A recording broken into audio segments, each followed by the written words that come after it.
Hello दोस्तों, मैं संदीप मिश्रा आप सभी का स्वागत करता हूं आपके यूट्यूब चैनल एसएम क्लासेस में।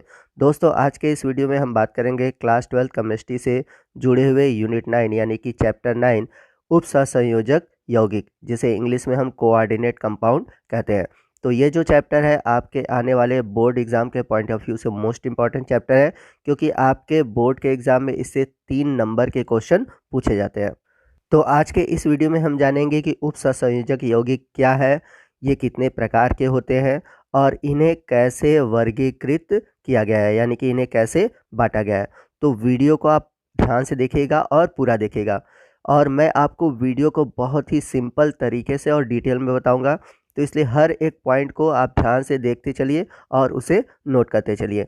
तो आइए आज के वीडियो की शुरुआत करते हैं। तो उप सहसंयोजी यौगिक समझने से पहले आइए हम समझते हैं कि लवण क्या होते हैं और लवण की किस कैटेगरी में उप सहसंयोजी समूह आते हैं। तो आप जब इस टॉपिक को समझेंगे तो आपको उप सहसंयोजी समूह बहुत ही अच्छे से समझ में आएगा और आसानी से आप इसको परिभाषित कर पाएंगे।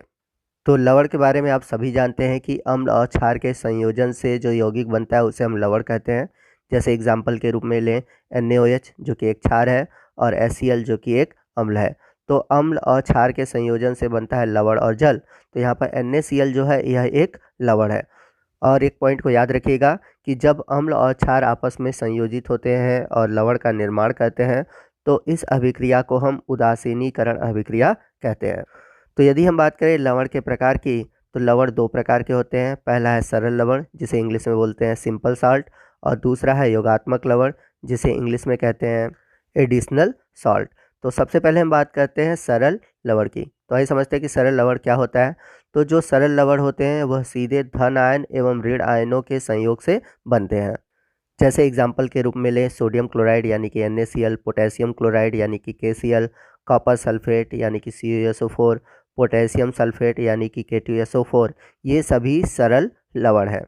वही हम बात करें योगात्मक लवण की, तो जब विलयन में 2 या 2 से अधिक लवण साधारण आणविक अनुपात में संयुक्त होते हैं तथा नए यौगिकों का क्रिस्टल बनाते हैं, या फिर हम कह सकते हैं कि नए यौगिकों का क्रिस्टल प्राप्त होता है, और ऐसे क्रिस्टलीय यौगिक कहलाते हैं आणविक या फिर योगात्मक लवण।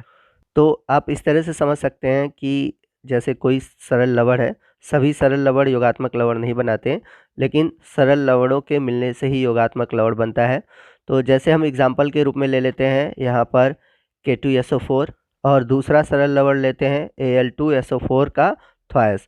अब जब हम इसे जल में घोलते हैं, यहाँ पर हम जल के अणु ले ले रहे हैं 24H2O।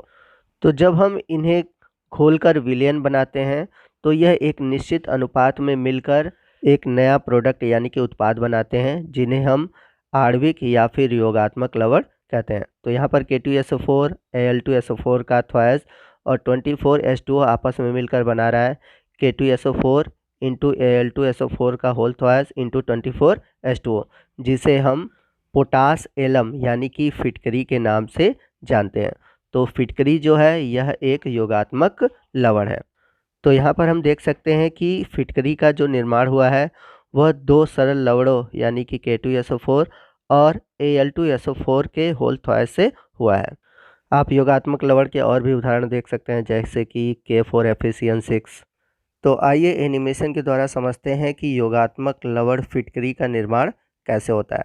तो पोटेशियम सल्फेट और एल्युमिनियम सल्फेट, इन दोनों के मिश्रण का हम लोगों ने जलीय विलयन लिया, और इस जलीय विलयन को गर्म करके हमने इसे वाष्पित किया और इसे क्रिस्टल के रूप में प्राप्त किया। तो जब हमने क्रिस्टल के रूप में परिवर्तित किया तो हमने देखा कि विलयन के नीचे अभिक्रिया के फलस्वरूप पोटास एलम यानी कि फिटकरी प्राप्त हुआ, जो कि एक योगात्मक लवण है।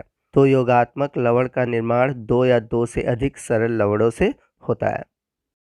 अब यदि हम बात करें योगात्मक लवण के प्रकार की, तो योगात्मक लवण 2 प्रकार के होते हैं। पहला है दृक लवण और दूसरा है संकुल लवण, जिसे हम उप सहसंयोजी यौगिक भी कहते हैं। तो दृक लवण क्या होते हैं, आइए समझते हैं। तो दृक लवण वे लवण होते हैं जो कि विलयनों में अपनी पहचान खो देते हैं। तो पहचान खोने का मतलब यह है कि जब हम इन्हें विलयनों में घोलते हैं तो ये अपने सरल आयनों में टूट जाते हैं।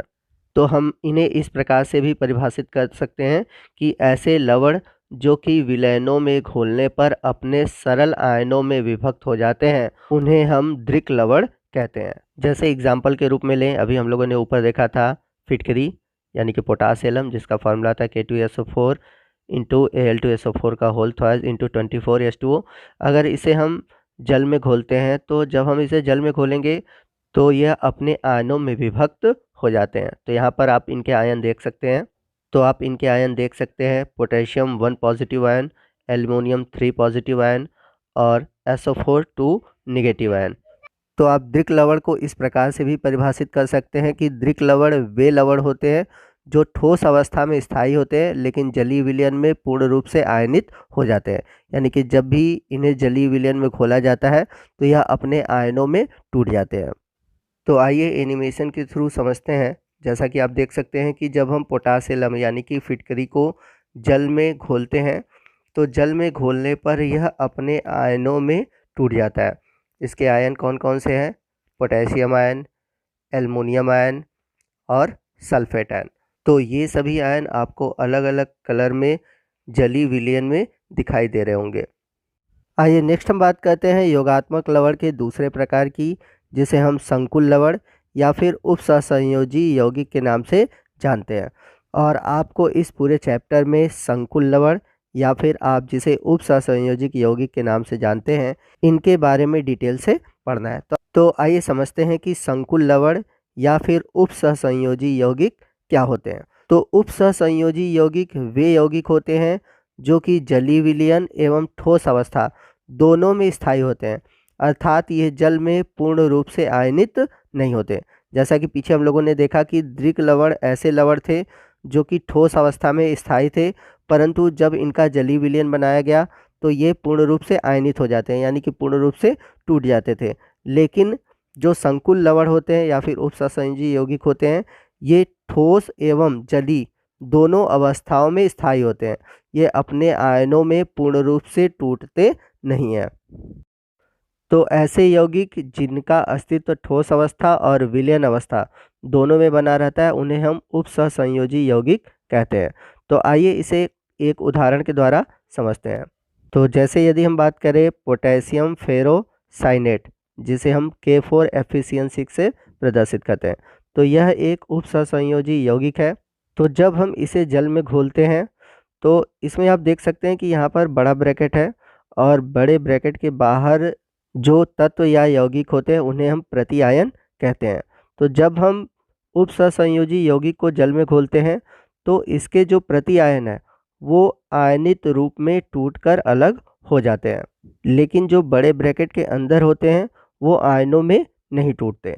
तो जब हम पोटेशियम फेरोसाइनेट को जल में घोलते हैं तो 4K आयन मिलता है और फेरोसाइनेट आयन मिलता है। अगर इसे भी देखें तो ये दो आयनों से मिलकर बना है, Fe2 पॉजिटिव आयन जिसे हम फेरस आयन बोलेंगे, और दूसरा है साइनेट आयन यानी कि Cn1 माइनस आयन। परंतु ये दोनों आयन जलीय विलयन में आयनित नहीं होते। तो बड़े ब्रैकेट के अंदर जो आयन है इसे हम संकर आयन कहते हैं, और ऐसे यौगिक जो संकर आयन देते हैं उन्हें हम उपसहसंयोजन यौगिक कहते हैं। तो आइए एनिमेशन के थ्रू समझते हैं कि कैसे पोटेशियम साइनाइड ब्रेक करता है। तो आप देख सकते हैं कि जब हम इसे जलीय विलयन में घोलते हैं तो पोटेशियम आयन जो कि एक प्रति आयन है वो टूटकर अलग हो जाता है, परंतु जो ब्रैकेट के अंदर है यानी कि जो संकर आयन है या फिर संकर यौगिक है वो टूटकर अलग नहीं होते। तो संकर आयन के रूप में है फेरस है और साइनाइड आयन है। तो आप देख सकते हैं कि फेरस और साइनाइड आयन वो आपस में जुड़े हुए हैं। आप नीचे फिगर में भी एनिमेशन में समझ सकते हैं कि फेरस और साइनाइड एक दूसरे से जुड़े हुए हैं। तो आइए हम देखते हैं कि दृक लवण और संकुल लवण में क्या अंतर है। तो यदि हम बात करें दृक लवण की तो यह ठोस अवस्था में स्थायी होता है, जबकि अभी हम लोगों ने देखा कि जो संकुल यौगिक होते हैं यह ठोस व जलीय दोनों अवस्थाओं में स्थायी होते हैं। दूसरा पॉइंट है, जो दृक लवण होते हैं यह जल में पूर्ण रूप से आयनित हो जाते हैं, जबकि जो संकुल यौगिक होते हैं यह जल में पूर्ण रूप से आयनित नहीं होते। तीसरा अंतर यह है कि जो दृक लवण होते हैं यह विलयन अवस्था में जितने भी आयन बनाते हैं इनका परीक्षण करना संभव होता है, जबकि संकुल यौगिकों में जो विलयन अवस्था में आयन बनते हैं उनका परीक्षण करना संभव नहीं होता। वहीं बात करें हम अगले अंतर की, तो दृक लवण के जो मूल यौगिक होते हैं वे अपना अस्तित्व बनाए रखते हैं, जबकि संकुल यौगिकों में मूल यौगिकों का अस्तित्व समाप्त हो जाता है।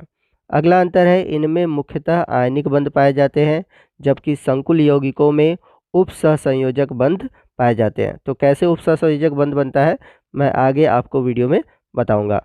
अगला पॉइंट है, जो दृक लवण होते हैं इनमें सूत्र का कोई भी भाग बड़े कोष्ठक में नहीं लिखा जाता, जबकि संकुल यौगिकों में सूत्र का कोई भाग कोष्ठक में लिखा रहता है।